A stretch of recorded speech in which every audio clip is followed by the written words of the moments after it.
الصبح بدا من طلعته.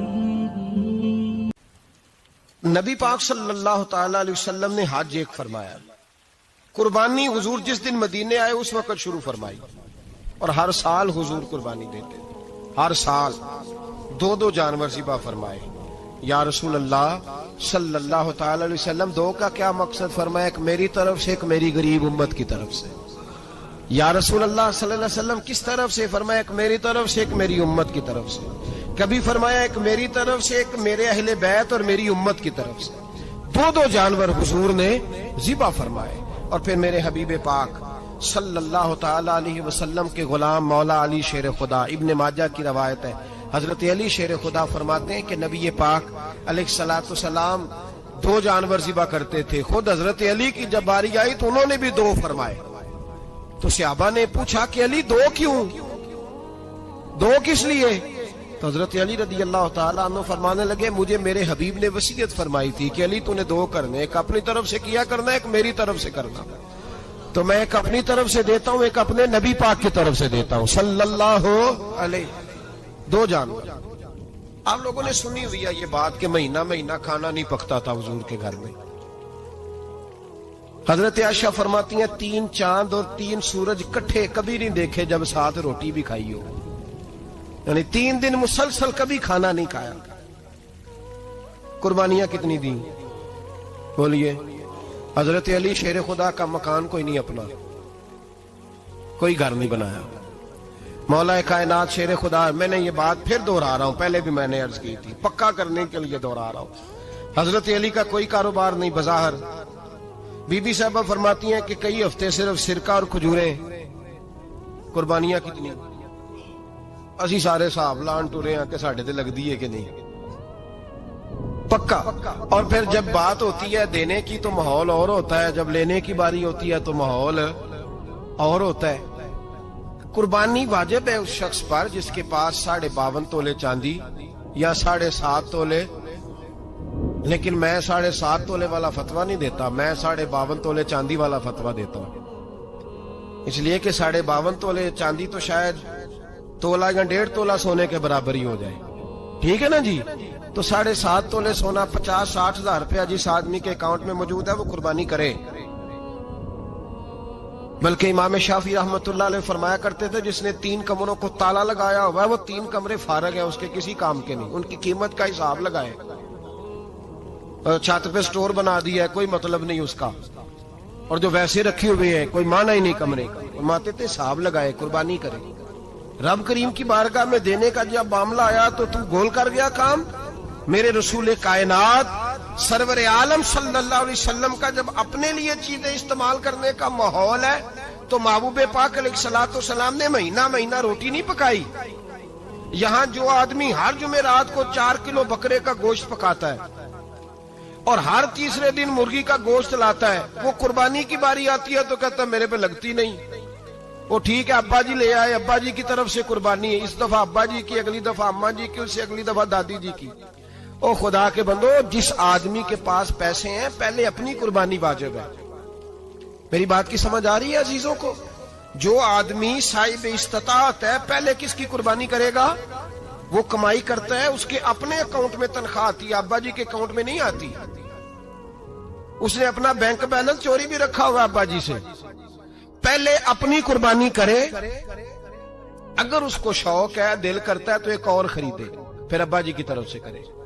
اگر اللہ نے توفیق دیا تو ایک اور خریدے، اماں جی کی طرف سے کرے. اور اگر اس کے دل کو اللہ ٹھنڈک عطا کرے، سکون کرے، تو پھر اپنے رسول کی طرف سے بھی قربانی دے، پھر اپنے محبوب کی جانب سے بھی قربانی کرے. نبی پاک صلی اللہ تعالی علیہ وسلم نے ہر سال 2 قربانیاں دی. 10 سال کل کتنی ہوگی 10 سالوں میں بولیے؟ اور جب حضور حج کرنے گئے نبی پاک نے 63 اونٹ ذبح فرمائے. ایک اونٹ میں کتنی قربانیاں ہوتی ہیں؟ 63 اونٹ حضور نے ذبح فرمائے. اور حدیث بڑی مزیدار ہے. حضرت ابو ہریرہ رضی اللہ تعالیٰ عنہ فرماتے ہیں کہ جب اونٹ ذبح کرنے کی باری آئی تو ہم سوچ رہے تھے، پریشان تھے کہ یہ تو بڑا مشکل ہے ذبح کرنا.